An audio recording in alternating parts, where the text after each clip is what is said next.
Okay guys, magandang araw. Bali, meron akong i-share sa inyo nga napakadaling gamitin. Itong Facebook downloader apps. O, di nga kailangan pumunta pa doon sa copy link, tapos marami pa puntahan. Punta pa ka sa kung ano mga browser na yan. Dito hindi. Mag-download ka lang ng apps. Saglit lang din ang apps. Madali lang ma-install. Tapos, yun na. Doon ka mag-download para di ka mahirapan. Sa, halimbawa, punta ka muna sa Facebook mo, kapehin yung link, pagkatapos out ka, punta ka dun sa downloader video mo sa Facebook. Ito guys, 2024, so latest, napakadali siyang gamitin. Ito ang i-share ko sa inyo para di na kayo mahirapan mag-download.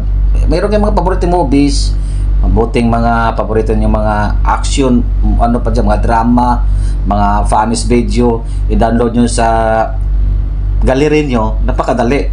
Hindi ka na mahirapan pa. Hindi ka na punta-punta pa sa copy link, punta ka pa sa ibang browser. Ito hindi na. Pag copy link mo, isang copy link lang, diretso ka na sa Facebook downloader. Okay guys ito ituro ko sa inyo.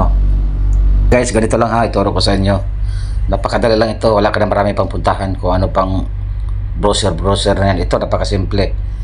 So, punta tayo sa Facebook. Ang paa ng manok ay... Ito. Ganda sa ito. Ayan, copy link. Click natin yan. Copy link lang, ano? So, copy link. Tapos balik tayo sa i-out natin. Punta tayo dito sa dindownload natin na ito downloader video. Facebook downloader. Yan.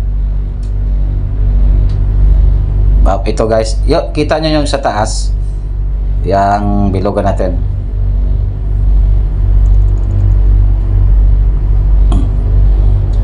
Ayan o. Click natin yan sa taas. Tapos, kita mo yung paste. Yung paste natin yung kinapiling natin dito. Yan na. Yung paste, inano natin. So, ito na yan guys HD video. So, i-click lang natin yan. May patalastas. Pero ito lang natin yan. Sabit lang yan. 5 seconds lang. Okay, i-click na natin yan. Parang iba yung na-download natin. Ayan na. Success ka agad guys, di ba? Napakadali ito. I-rate natin kasi napakaganda yung apps na to di ba? Yan. Ngayon, sa Play Store pala, ito ipikita ko rin sa inyo sa Play Store, ito yung i-search nyo sa Play Store. Click sa Play Store, tapos search. I-type natin dito ang Facebook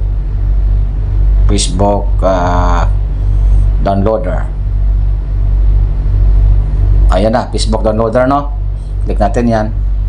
Tapos ito guys, yung 2024.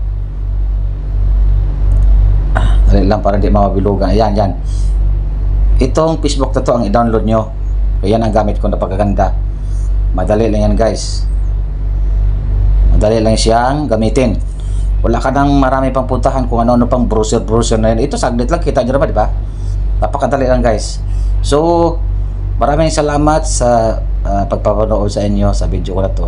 At siguradong alam ko, maraming matutuwa dito kapag naka-download ganito. Okay guys, ganun lang yan kadali. Salamat!